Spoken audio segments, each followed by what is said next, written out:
Hey everyone, हाजिर हूँ आपके लिए ब्लू बकेट एपिसोड 8 के हिंदी एक्सप्लेनेशन के साथ, जिसका टाइटल है क्राइसिस। एपिसोड 7 की एंडिंग में हम देखते हैं जी सेओजन हारिन से कहता है कि तुम फ्यूचर से हो, है ना। जो सुनकर हारिन हैरान हो जाती है और उसके बाद हम आगे देखते हैं कि हमें 2009 के कुछ फ्लैशबैक सीन्स दिखाए जाते हैं जो कि सेओजन हारिन को बता रहा होता है, जिससे हमें पता चलता है कि पास्ट में जब भी कभी हारिन को चोट लगती थी तो जी सेओजन वो फोटो बंद करके जाता था और हारिन को कोई भी चोट लगने से बचा लेता था।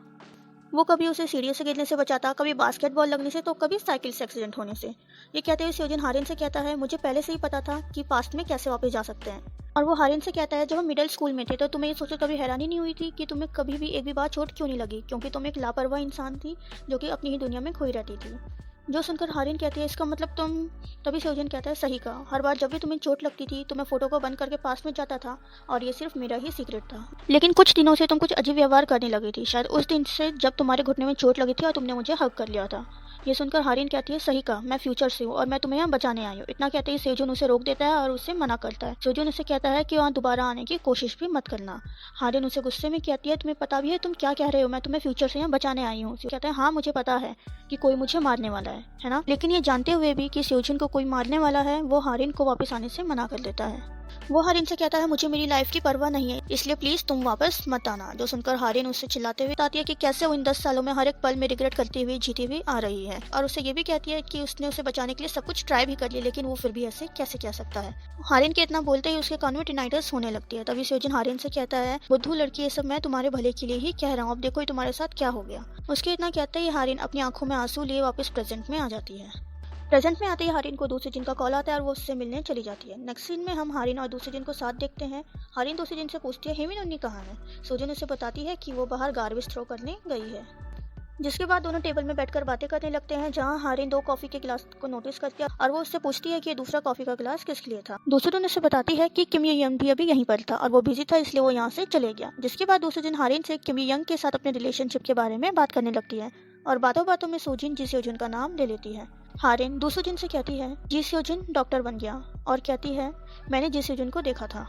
उसकी बात सुनकर दूसरी जिन कहती है, हाँ अपने सपनों में देखा होगा। हारिन कहती है, नहीं सपनों में नहीं। हारिन दूसरी जिन को बताती है, जो तस्वीरें जी सेओजन छोड़कर गया था मैं उन्हें बंद करके पास्ट में गई थी। सोजिन हारिन की बातों को सीरियसली नहीं लेती और उसे लगता है कि हारिन ऐसे ही कुछ भी खुद से बोले जा रही है, इसलिए वो उससे ऐसे ही पूछती है, पास्ट में जाने के बाद तुमने फिर क्या करा। हारिन कहती है, मैं सेओजन को वापस लेकर आ गई थी, मैंने उसे वापस जिंदा कर दिया था, लेकिन वो फिर मर गया। फिर उसे बचाने के लिए मैं वापस से पास्ट में गई, लेकिन फिर उसने मना कर दिया। उसने मुझसे कहा कि मैं उसकी जिंदगी की परवाह ना करूं। दूसरे दिन हारिन से कहती है, शायद वो भी यही चाहता है कि तुम अब उसे जाने दो। जो सुनकर हारिन गुस्से से कहती है, अगर वो यही चाहता तो वो ये सब नहीं कहता। मुझे बहुत ही ज्यादा रिग्रेट हो रहा है कि मैंने उसे वहाँ पर ऐसे ही छोड़ दिया। जो सुनकर दूसरे दिन उसका मुंह ठीक करने के लिए टेबल पर हाथ मारते हुए कहती है, तो तुम्हें उसे बचाना चाहिए था, भले ही फिर तुम्हें उसका कॉलर ही क्यों ना पकड़ना पड़े। हारिन कहते, क्या। सोजिन कहती है, तुम रिग्रेट कर रही हो, है ना, तो अपने सपनों में वो सब कुछ करो जो तुम करना चाहती हो, ताकि तुम्हें बाद में फिर रिग्रेट ना हो।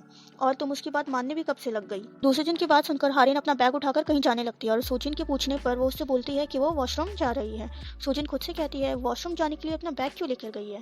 जिसके बाद हम हारिन को वॉशरूम में देखते हैं, जो कि बैग से फोटो निकालते हुए खुद से मन में कहती है, दूसरे दिन सही कह रही है, अब मैं और ज्यादा रिग्रेट नहीं कर सकती, इसलिए मैं अब गिव अप नहीं करूंगी। ये बोलते हुए वो अपने बैग से एक फोटो निकालती है और मन में ये कहते हुए कि अब तुम्हें वापस लाने के लिए मैं वो सब कुछ करूंगी, क्योंकि मैं तुम्हें फिर से खोना नहीं चाहती। और वो उस फोटो को, जो कि 11 जून 2011 की होती है, को बंद कर देती है और पास्ट में चली जाती है। और पास में हम सेओजन को देखते हैं, जिसका ध्यान पढ़ाई में नहीं लग रहा होता, जिसे किम यंग और चॉनसंग नोटिस करते हैं। वहीं दूसरी तरफ हारिन फोटोग्राफी रूम में जाकर छानबीन करते हुए खुद से मन में कहती है, अगर किलर सेओजन को यहाँ मारना चाहता था तो उसे इस जगह के बारे में अच्छे से पता होगा, या फिर ये भी हो सकता है कि वो उसे फॉलो करता हो। उसके इतना बोलते ही हारिन की नजर जमीन पर गिरे कुछ फोटोग्राफ्स पर पड़ती है। वो जैसे ही उन फोटोग्राफ्स को उठाकर उठने लगती है, तभी हम देखते हैं उसके ऊपर सामने रखा बुक शेल्फ गिरने वाला है। लेकिन तभी हारिन के ऊपर गिरने से पहले ही वहाँ जी सेओजन आ जाता है और वो शेल्फ को हारिन के ऊपर गिरने से बचा लेता है और हारिन को गुस्से से कहता है, मैंने तुम्हें यहाँ आने के लिए मना करा था। जिस पर हारिन इस पे चिल्लाते हुए कहती है, तुम मुझे आने के लिए अलाउ क्यों नहीं कर रहे। सेओजन गुस्से से कहता है, क्योंकि हमेशा ऐसा ही होता है, तुम्हें क्या लगता है ये एकदम से क्यों गिर गया।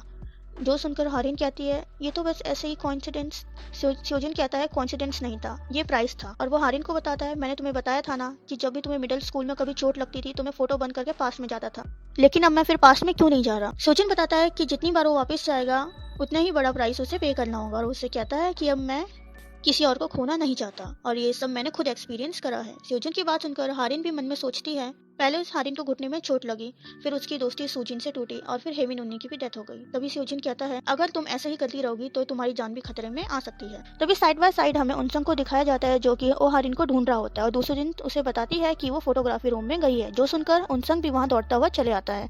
और इस तरफ जी स्योजन हारिन से कहता है इसलिए पास में वापस कभी मत आना, जिस पर हारिन उसे मना कर देती है और स्योजन परेशान होकर गुस्से से कहता है प्लीज मेरी बात मान जाओ प्लीज। तभी हारिन चिल्लाते हुए कहती है मैंने कहा ना मैं वापस आऊंगी, अगर मैंने तुम्हें फिर से खो दिया तो मैं नहीं जी पाऊंगी। मैं वो सब कुछ करूंगी जिससे मैं तुम्हें वापस लाइफ में ला सकूं। इस बार मैं तुम्हें मरने नहीं दूंगी। और फिर हारिन धीमी आवाज में कहती है इसलिए प्लीज मुझे तुम वापस ना आने के लिए मत कहो।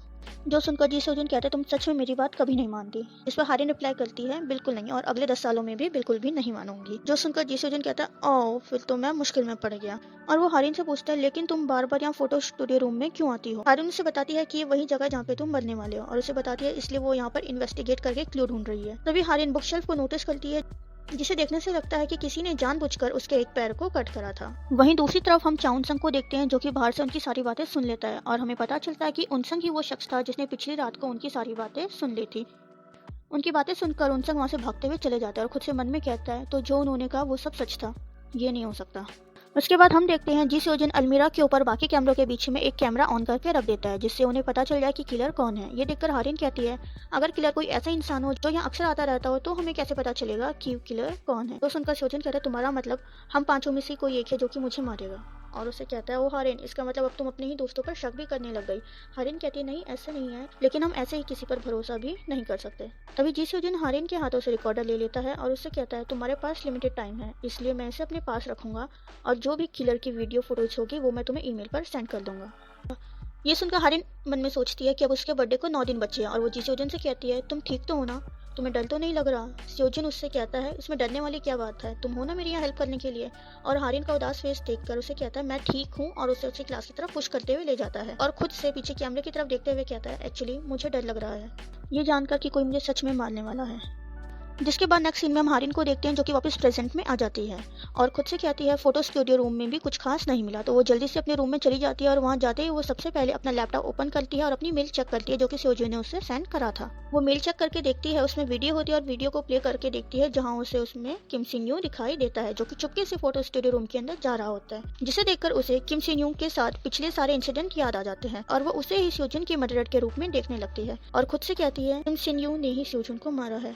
जिसके बाद हारिन चाउनसंग को कॉल करके किम सिन यूं के बारे में याद दिलाती है और उससे कहती है मेरी बस एक बार और मदद कर दो उनसंग। और वो उसे बताता है कि किम सिन यूं अब एक्सप्रेस कंपनी में काम करता है और उसे बाकी डिटेल्स उसे फोन कॉल में दे देता है। जो सुनकर हारिन छानबीन करने लगती है और उसकी डिटेल्स चेक करने लगती है और वो वहाँ पर कॉल करती है जहाँ पर वो वर्क करता था और उसके बारे में पूछती है, जिससे उसे पता चलता है कि वो उसी के वर्क प्लेस में एक्स्ट्रा एनिमल मेडिसिन डिलीवरी करने के लिए आया है। जिसे सुनकर हारिन कॉल कट कर देती है और बाहर जाकर उसे देखने लगती है। तभी उससे चाउनसंग का कॉल आता है और वो उससे कहता है मैं तुमसे पूछना नहीं चाहता था बट क्या मैं पूछ सकता हूँ। और वो हारिन से पूछता है कि तुम किम सिन यूं को जी स्योजन की वजह से ढूंढ रही हो है ना। हारिन थोड़ा सोचती है और फिर कहती है हाँ सही कहा, स्योजन की वजह से ही ढूंढ रही हूँ। और उनसंग उसे कहता है हारिन ये तुम क्या कर रही हो, क्या सोच रही हो।